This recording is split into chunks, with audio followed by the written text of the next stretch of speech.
સાથે ધૂળેટીની ઉજવણી કરી હતી। ધારાસભ્યના નિવાસસ્થાને ધામધૂમથી ઉજવણી કરવામાં આવી।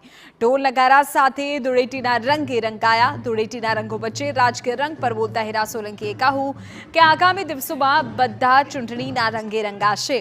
લોકસભાની ચૂંટણીમાં 600 બેઠકની પાર પહોંચવાનો લક્ષ્યાંક ભાજપ સરળતાથી પાર કરશે। રંગોથી રંગાઈ ગયેલા હોય છે।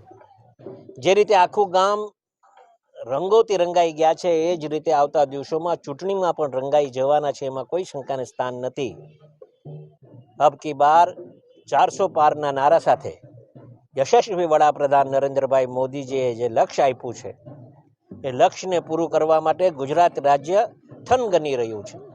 26 બેઠક ભારતીય જનતા પાર્ટીના ફાળામાં આવી છે, એમાં કોઈ શંકાને સ્થાન છે નહીં। આ વિસ્તારના અમારા લોકલાડીલા ભાઈ શ્રી ભરતભાઈને જીતાવવા માટે અમે 5 લાખથી વધારે મતોથી જીતે એ લક્ષ્ય સાથે અમે કામ કરવાના છે। કોંગ્રેસના લોકસભાના ઉમેદવાર